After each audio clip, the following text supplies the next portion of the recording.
What, for the quiz? Well, because it'll go in with all the other quizzes. And so, like, if you get a perfect score on this one, then we get to drop one of the other scores because I usually drop, which could, well,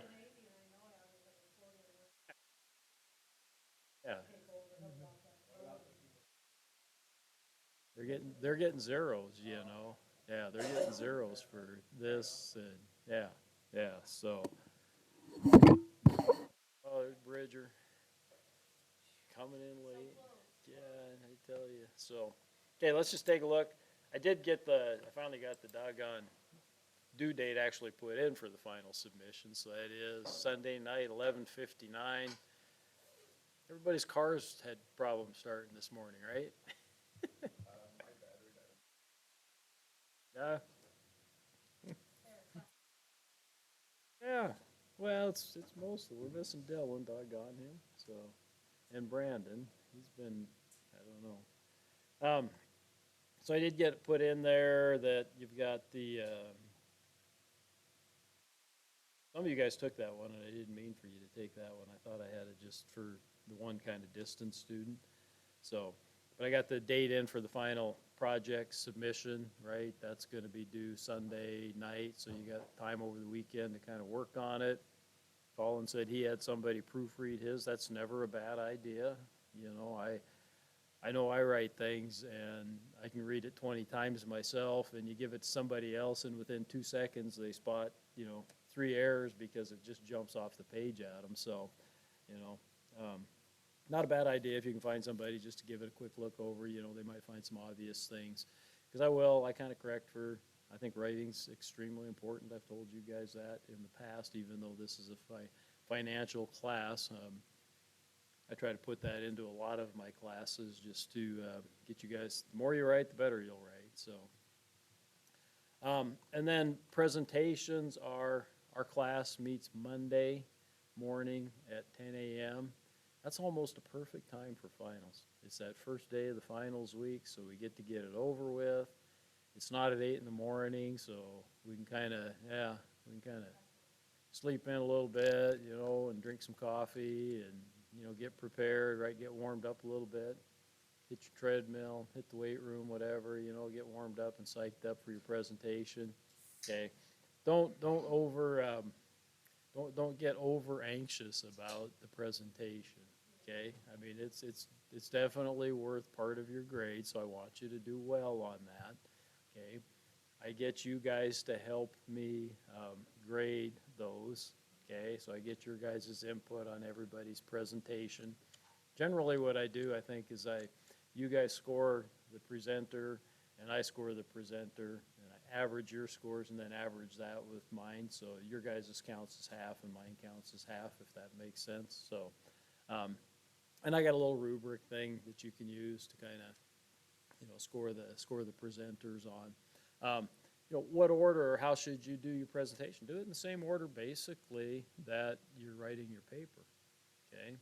So most of you will probably do, the history of the company first. So just a brief history, right? You're just going to tell us a little bit about the company, okay? If you want to expand even a little bit more than what you have on your paper, that's fine in that area. You're going to tell us about the industry that the company competes in, right? McDonald's, that's what Dylan picked, is obviously the quick service restaurant industry. Michael's is the, um, huh? He's airlines. Yeah, he's airlines. You're in the, that'd be kind of aerospace, probably. Yeah. Lockheed Martin has the contract. Did you guys watch the new Maverick? The Top Gun Maverick? And the airplane that he was flying towards the end of that supposedly got to Mach 10. Yeah, and that's what Lockheed Martin has the contract to build that. Although, contrary to what they had in the movie, the one that they're building will be pilotless, I think. It might have both options. It might have said it was going to have both options, yeah, yeah.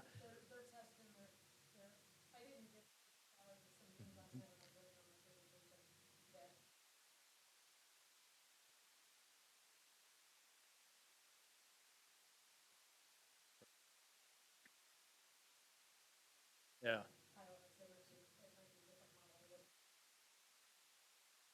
Yeah, basically they take the cockpit completely out, so you don't need the glass thing up there and all that, which can, create issues. Yeah, so it's kind of an interesting. I have to look that up. That's Northrop Grumman, I think. I think so. Yeah. So anyhow, if you want to talk a little bit about those things, that gets us a little bit distracted, but don't spend too much time. And then, of course, spend a little time on the strategy, right? So you got those things in order. Then, just like with your paper, please devote, the most amount of your time on your presentation to talking about the financials and make your recommendation, right?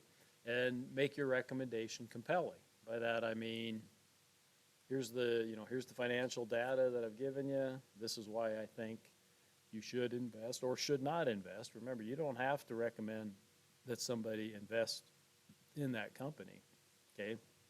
Um, it could be that, it's overpriced right now. It could be that they had a bad year in the last couple of years. It could, you want to invest in Facebook right now. It's really just falling like crazy, okay? I don't know that I'd recommend investing in Facebook, but you might too. Because maybe you say, hey, maybe it's hit bottom and it's due for a comeback, and that's possible. So, okay. So that's kind of the order of your presentation. People have asked me about the audio visuals or visuals that you should have. PowerPoint maybe makes the most sense. You probably want it on a thumb drive. Okay, and the reason for that is simply then I can log in up here in the morning. You can bring your thumb drive and come in and plug it in here and use that. If you put it on your Z drive, we can do that, and that's fine. I'll save you for last or whatever probably, because then you'd have to come in and log me out, and then you'd have to log into your Z drive in order to access that. And so that might be just take us a little bit longer. So if you have a thumb drive, great, do that. If not, another option would be you could email it to me. If you got your presentation and you don't have a thumb drive, just email it to me, and then I can bring it right up here, okay, and put it on that way. You could submit it to as a part of your, like, the final presentation or something. I don't know if I got a deal for the presentation, and then I could access it through my Brightspace as well. So, okay, any of those options work, whichever's, the easiest for you, be nice. But yeah, the faster we can get through them, I'm sure you guys will all be anxious to get out of here on Monday too, after your presentation. So, should you dress up for your presentations? No, we probably don't have to do that. So, okay. Well, except Bridger, you should wear a tie. Okay. Nice button-down shirt, tie, sports coat if you have one. Anybody wants ties too. I probably have 150 of them from my days in banking, so. Quilts? Oh, really? That'd be kind of cool. Could you combine that? I got about probably 250 old T-shirts.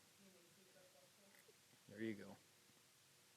That would be the thing. I need to do that and get rid of some of my T-shirts, from, oh, take them down there. They do the same thing I use with a lot of my old ones. I just throw them in the rag bin and. Well, if they're rags, don't do it, just throw them away. Yeah, Come on, man. yeah. Move in the closet. Okay, any questions about that? You run out of hangers, you gotta throw out the stuff for the different. T-shirts get folded and put in a dresser drawer, so yeah, yeah. It doesn't. Colin?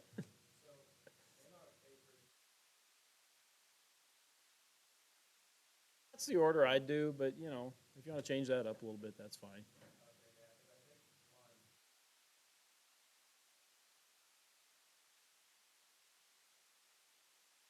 It's fine. Yep, yep. Nope, that's fine. But make sure that your introduction introduces them in that order then too. Yep, that's just kind of, you should try to keep those things ordered. I think, did I tell you guys on Tuesday, that I posted that rubric? Or maybe I sent you an email about that? I'll show you. If you come here to the content, it's a little bit weird. It was actually posted before. I couldn't find it when I was here. That's because I didn't pay much attention. The problem is you got to come down here and hit this load more. Okay. I got a whole bunch of stuff on here, obviously, for project 2. And then the rubric with the calculator, let's go ahead and open that up. I'll kind of show you what that is. That'll give you an idea then.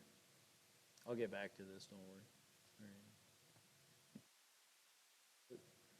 All right. Yeah, again, downloads.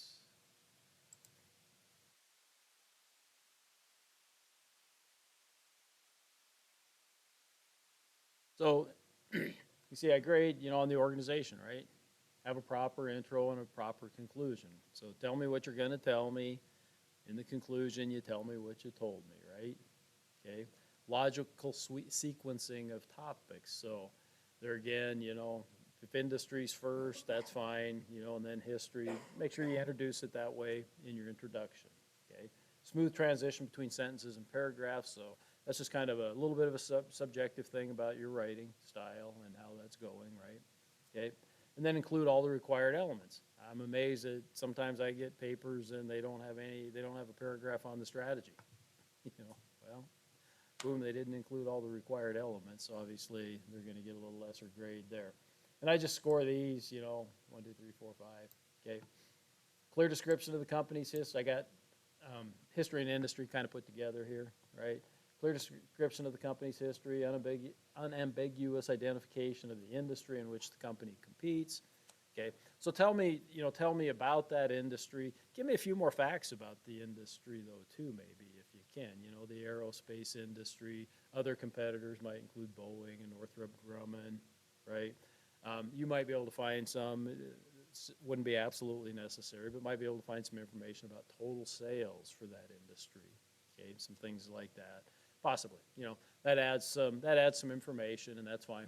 But you also have space limitations, so I know that. But make a good effort to tell me the industry that they compete in and a few facts about the industry, right?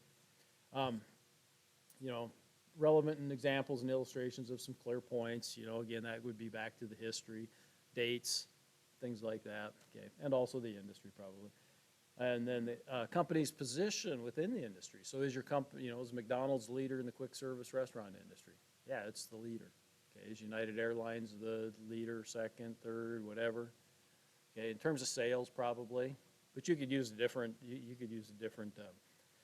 thing to rate it on. Might not be sales, it might be market cap, it might be something else. Just identify what that is. That kind of gets back to clear points and identifying exactly what you want to do. So okay, size can be measured in different ways. Okay, and then the strategy, right? Clearly identify the strategy. Again, I feel that there's, really two major strategies, either cost or differentiation. There can be components of that, and it's okay, and they're not mutually exclusive. McDonald's is probably a cost leader, but, they tried to differentiate in a lot of ways as well, right? Okay. There's nothing wrong with that, and so, those are the things that you point out, that their primary strategy is probably this, and here's how they go about doing their strategy, right? You got to tell me about that, right? And then 40%, obviously, for this, okay? Major financial data identified. Income statement, balance sheet, cash flow, things within those, growth of revenue, growth of earnings, buyback of stock, reduction in debt, increase in debt, those types of things, right, that you would find on those various statements, okay? Do you present it logically? You're putting it in some kind of an order, and again, if I were doing it, I'd probably do, here's the income statements, here's the balance sheets, here's the cash flows. If there's any supplementary data, you might have a fourth paragraph that would have some of that in it, okay? That's kind of how I would probably present it. Some people may prefer to do it chronologically. Here's what happened 5 years ago, here's what happened 4 years ago, where you kind of combine all those statements into one paragraph for those particular years, if that makes sense. Okay, but just, make sure that it's logical so that I can follow along. And then your conclusion ultimately, your recommendation or your conclusion ultimately summarizes the findings within the financial data. Okay. And then, again, the conventions, this paragraph reinforces the organization, so make sure that you're putting in good paragraphs when you get to different topics. Grammar usage, Yeah, I'm gonna grade on grammar a little bit, words are specific and accurate, spelling, okay, and using the proper word, oftentimes I get the improper word that's in there that, okay, and then punctuation, capitalization, spelling, those types of things, so that all counts for 15%, so. It adds up to the calculator then, if I put in the numbers here, over here, I rate those things from a 1 to a 5, 5 being the best, so, if you do a really good job on those, you get a 5, and I might do fractions to 4.5, 4.7, whatever, just kind of, some of it's a little bit subjective, I admit, but it gives me a good basis. And then kind of comes over here and it adds those things up for me and gives me then you'll end up with an oddball score for your final probably, it'll be like 83.72 or something like that, just because the way the calculator does it, so. Okay, any questions about that? So, might want to look that over, make sure that you're, following those things. That's a pretty good roadmap for what you want to do for that final paper, so. Okay. Questions about the presentation?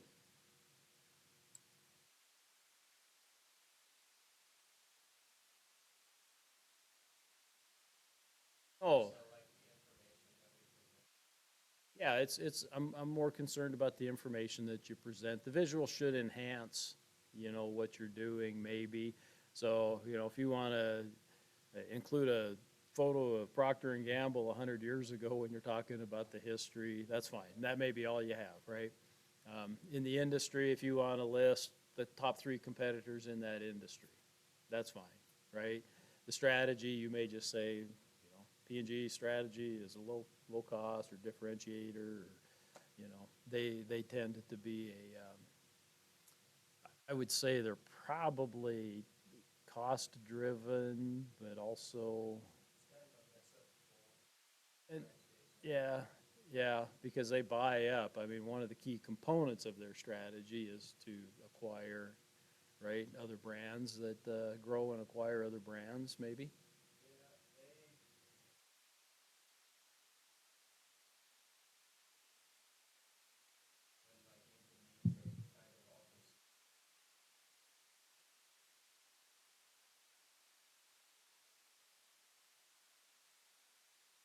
And some of that you and I talked about though too, the fact that they have so many products like that should give them some efficiencies, cost savings, right? Because they can ship one truckload that's got 47 different products on it all to the same store or whatever. And so there's some efficiencies that are, yeah. Those are things, conclusions that you kind of come to a little bit too, and that's fine. What are you gonna say? Okay, any other questions then about the paper, the presentation? Oh, you were talking about the visuals, yeah. So, should you have then like income statement, maybe you got a little deal that talks about the growth. Balance sheet, maybe there's some important stuff on the balance sheet that, reduction of debt, whatever the case might be that kind of jumps out at you. Again, that helps lead to your conclusion, I think would be the important things. Yeah. Yeah, sure. Yeah, you can bring note cards or paper, yeah. Presentation shouldn't be read. Okay, so you shouldn't just type out your entire presentation and stand up here and look down and read it, right? I want you to practice being a little bit more spontaneous, a little bit more, okay? And be prepared to answer some questions, okay? And you, other students, prepared to ask questions of your fellow students when they give their presentations, right? I want you kind of paying attention, doing those types of things, and maybe asking questions of them, when and if possible, so, okay? Because I'll ask questions, right? I'll be sitting there and, I know, just drive you guys crazy. It's my job. That's what I get paid for. It's to drive you guys crazy. Yeah, absolutely. Okay. For driving you crazy? Well, thank you. Yeah. So why'd I do this? And I know this is a business finance class, but I hope you get some stuff out of this, personal finance as well. And so I'm reading just 2 days ago, I think it was, 3 days ago, an article, and it said, how much do you got to, yeah, yeah. How much, no, no. But the headline read, you know, how much do you have to save if you want to have an income of $150,000 a year in retirement? Okay, and that immediately catches my attention because I say, I know how to figure that out, right? I know exactly how to figure that out, okay? And I kind of read through some of the parameters and stuff that they had, and I don't think their analysis was anywhere near as detailed as it should have been, but anyhow, kind of get into it. So if you had a desired yearly income of, and for you guys, not so much for Marianne and I, 150 grand may be a number to shoot for, okay? With inflation and everything, you know, and depending on where you want to live, you know. Right now, you know, if you're living in Montana and you got a retirement income of 50 grand, you're probably fine. You know, if you don't have a lot of debt and whatnot, you probably get by just fine. And you probably get, you know, 25 or 30 grand of that from Social Security. So if you've got a little bit saved up or a pension or something, you're probably going to be fine, right? But for you guys, you know, 40 years from now, you know, 150 grand may not be a bad number to shoot for. So how much do you need to save to get there, right, on a yearly or monthly basis? So kind of put this in, you know, desired yearly income 150 grand, but everybody, if you're working, you're going to get some Social Security, okay? Social Security is not in great shape, but odds are they'll fix it, and it will still be there when you guys go to retire. Yeah, that'll probably be the fix. Yeah, but I mean, you guys don't read this because you don't worry about it now because you're only 20 years old. But Social Security will, it has run a surplus as the baby boomers have gone through for the last 40 years. It's run a surplus, and that surplus has financed the government's other reckless spending. But anyhow, yeah, whatever, borrowed it. They borrowed it technically, and so they've had a surplus, and that surplus is scheduled to run out in about 2033. So, you know, about the time Marianne and I are trying to draw our Social Security and whatnot, it's supposed to run out. That doesn't mean Social Security goes away. The way current law reads, it means that payments to us will be decreased by by about 20 or 25%. Okay, that's the way the current law reads, because what that means is that they could only send out what they bring in on an annual basis. So anyhow, they'll change that because I'm sorry, but the older generation's a voting generation, so they'll buy votes just like they did with, you know, student loan stuff and whatnot. Anyhow, so the article had an age at retirement was 70, but it also said that, you know, you might expect to live to 90, 20 years. You could change that to 65 and 85, you know, whatever you want to do, that's fine. Okay. Pick a discount rate, okay? And in this case, what we have to calculate, right, is, so if I want 150,000 bucks a year for the next 20 years, how much do I have to save, okay, or how much do I need to save to in order to be able to pay out 150 grand per year for those 20 years, right? And I just used 4%, okay? You could use 5, 6, 7%. 7 or 8% might be a better number, okay? And the way I built this, then I can change this, and it'll probably change all kinds of different things, and I can show you that right now. Let's say if I wanted to use a discount rate of 7%, boom, changes all my numbers, right? I only need 1.3 million instead of 1.6 million, so. And why would I change it to 7%? Well, if in retirement I thought I was going to continue investing in the stock market, historical rates of return for the S&P 500 are somewhere around 9%, between 9 and 10%. Okay, we're in a slow period right now. We're in a bear market for the last, you know, year, 18 months. We've been in a bear market. Market just hasn't performed that well. But yep, guess what? Guess what? It's going to turn around. You know, it'll turn around and it'll come back. And 5 years from now, it's going to be higher probably than it is today. Okay, there's very few instances where that 5-year thing didn't come true. I don't think there's any instances where over a 10-year period of time that wasn't true. Okay, there are 10-year periods of time where returns were far greater than other 10-year periods of time, but that's, you know, for you guys especially, you got 40 years, probably at least. Okay, so anyhow, using that 4% discount rate, you need to have about 1.6 million saved up by the time you're 70 years old. Seems like a lot, right? In this case, I did use a 7% return, okay? I used a 7% return because, again, the S&P 500 is typically returned 9 to 10% over time. That might be a better rate to use, but I just wanted to be a little conservative, right? Rather save a little bit more. And again, I can change this, and it'll change all of these. Okay? So if I choose to put in an 8% or 9%, it changes these, and it might reduce my savings and whatnot that I would need. Okay? So these are the number of working years. And what's important here, I want you guys to really realize is it's really important to start early. Okay, here's my personal finance, admonition. Start early, and isn't that obvious? Okay, you guys are going to be, early 20s, mid 20s when you get out of college, right? You're going to have probably at least 40 years, maybe 45 working years. You'd have 45 to get to that 70, right? So this is kind of where we're looking. Okay, we'll look at the difference. Okay, if you start right away, it's going to take you about $430 per month. That's quite a bit to get to that 1.6. But if you wait until you're 50 years old, it's going to take you $3,100 per month, right? Okay, and there's no way you're going to probably be putting in a consistent amount. So this is a little bit of a difficult exercise because it'd be difficult to say you're going to put in a consistent amount. Hopefully your wages start low and build up, as you get older and whatnot. But it gives you kind of a rough idea of a good number to shoot for. And again, if I put in 9%, it becomes a little bit more reachable, right? Okay.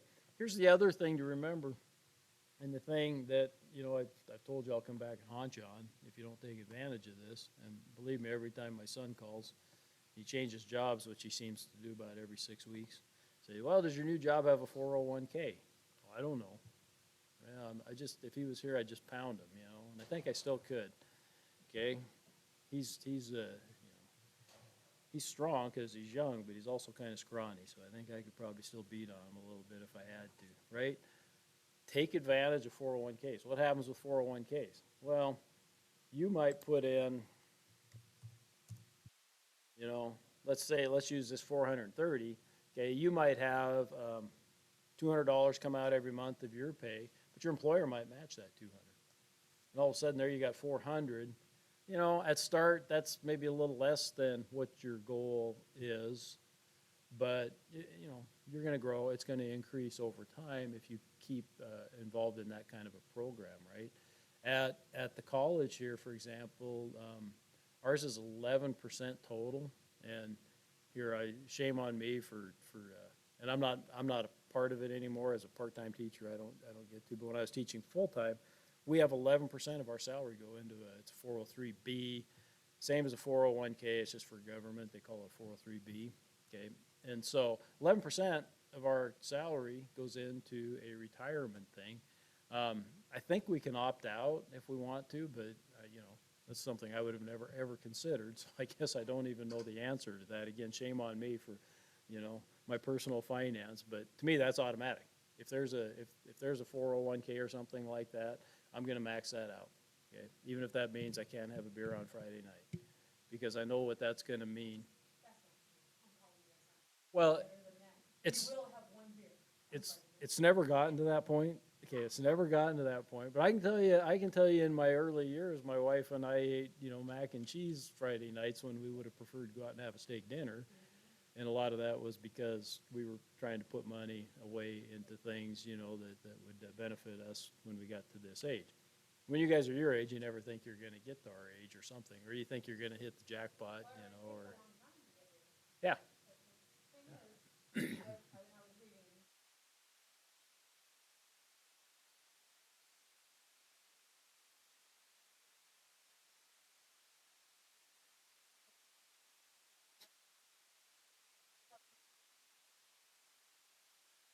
Whatever. Yep. Yep. And you don't touch it, you forget it's there. Yep. You actually don't have to do it anymore, and you'll get.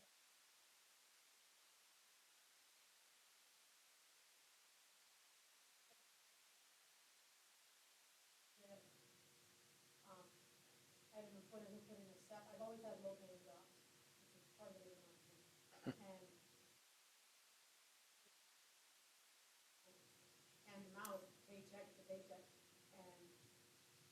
my boss had a set plan. I was not allowed to contribute to it, they contributed to it. Yep. You know, I left it alone, but I kept it, and then a couple years later, and I converted it into some magical. I put $700. Yeah. So it's growing slowly. Harvey, my husband, has a better job. Has had a better job, and I've kind of gotten him around to, he puts in. Oh, yeah. I'm like, okay, so that's 6%, we need to add another 9%, so I think probably after January, we'll take it. And the 15%'s the max, that's generally speaking. Right. $7,000. Yeah, generally speaking, there's some, there can be some exceptions kind of in there, but they, yeah, So I do so. 7,000 from January. Yeah. $700 in those months to put. And remember, those 401ks and those things are tax deferred, and that's what makes this work. You know, if you had to save this outside of a 401k or IRA or Roth or whatever, then, you know, it wouldn't be as easy because you're gonna be paying taxes on the income that is derived in that. All the income that this earns while it's in a 401k or IRA or Roth is going to be either tax deferred or tax-free in the case of a Roth, okay? So, yeah, if you got a 401k and you're doing this, you should be putting a little money into a Roth IRA as well, Well, okay, all along. yeah, because the Roth is, Right, and then. it's put it after in, tax. And it grows, you could, so. Yep. When you have your family, and you have all those work going around, Mm-hmm. and your mortgage, you think that.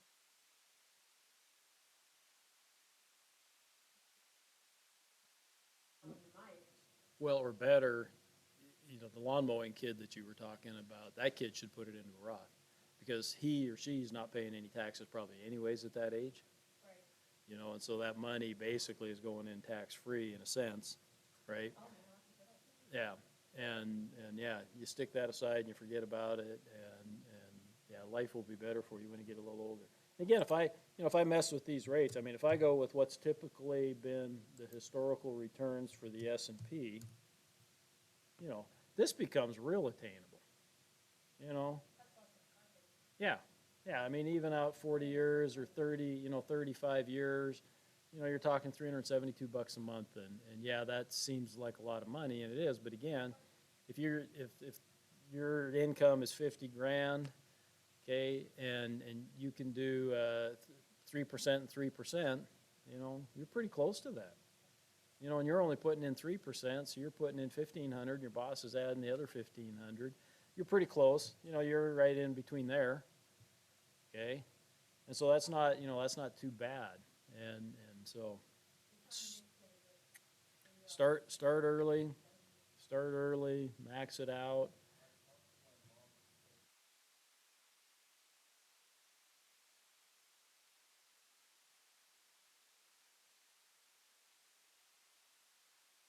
Yeah.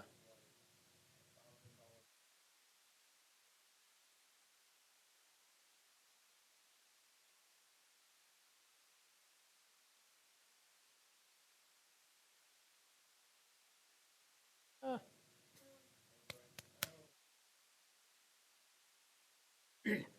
get one going, you know, even if it's $100 now or 200 or 300 a year that you can put into a Roth. In this case, I'd recommend a Roth because you guys aren't in a, you know, I mean, that's a lot of money. I get that, you know, at this age, but you know, if you can put you know, if grandma sends you $100 for Christmas, put it in your Roth IRA. You know, if mom and dad give you $1,000 for graduating, you know, put it in a Roth IRA. Just kind of, huh.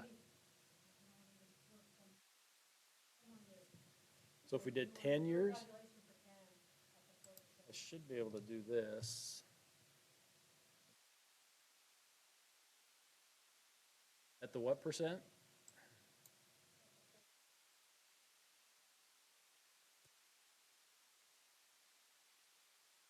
Yeah. And that's the whole point, you know, that start young, because when you get to be our age, it's difficult to save enough. Yeah. But again, you don't need 150 grand either, because at this point, for us, you know, like I said, we, probably half of that we could probably, but for you guys with inflation and everything, I would say 150 grand's not a bad number to shoot for, right? Right. If you'd have told me when I was in college that I was gonna need 50 or 60 or 75 grand a year, I'd have said, oh, hell, I could get by on 20, you know, or 25. That was probably a reasonable expectation back then. But now, yeah, I mean, apartments rented for 150 bucks a month back then. You know, find an apartment for less than 500 now, right? So different things like that. And pay off your house. That's the other thing that you need to do, so. Questions about that? My little personal finance. My other admonition for personal finance is that all the cliches about money are true, okay? And just, quiz? This? No, I could post it though, that's fine if you want me to, so, okay. Yeah.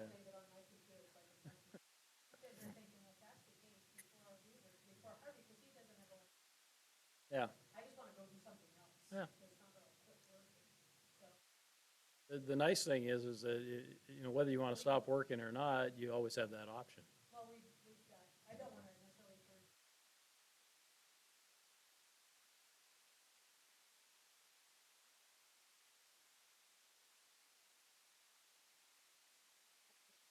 Yep. So we have two granddaughters, like, we start in high school next year. Yep. We could put $2,000 into an IRA for her every year. Instead. Contact, yeah, contact, She wants to be a teacher person, so contact Vanguard or, you know, or someplace and get into one of their low-cost, index mutual funds and set up the IRA through them and away you go. Yeah, I mean, that just makes all kinds of sense, so. my retirement money has less budgeted about 50. Yep. Yep. And there's all kinds of calculators and stuff on the internet that you can kind of mess around and find that kind of stuff too. I know you guys aren't thinking about that right now, but start thinking about it because it makes all kinds of sense, you know. And I'm not lying when I say, you know, my wife and I did a lot, we borrowed money a couple times in our youth to put into IRAs. Yep. I know that sounds kind of crazy, but I was working at the bank so I could get a loan. Not big money, be like $1,000, something that we could pay off in that next year. But, you know, huh? Not the Christmas gas, because that was a little bit different how that worked. But, yeah. But part of the reason was because it was a regular IRA and they didn't have Roths back then. You could deduct part of that. So immediately, if we put $1,000 in at our tax bracket at the time, we'd get 300 of that back from the government, basically. You know, and so that would go to pay it off, and then we'd have to pay off $700. And you know, investing that into different things, I mean, I could show you what it's done over time, but it's, you know, it's done at least that 9 or 10% that the S&P has done, right? You know, which means it's gonna double every 6 or 8 years, right? So $1,000 doubling every 6 or 8 years, you know, that starts to add up, and if you do that for 4, 5, or 6 consecutive years, you know, it really does add up, so.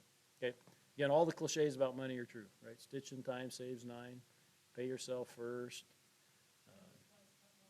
Yeah, that's not a money one. Yeah. My problem with that is that I measure about 5 times and I cut once and I'm still wrong, so I'm not the best carpenter in the world. All right, I'll quit. We'll do the quiz and get you guys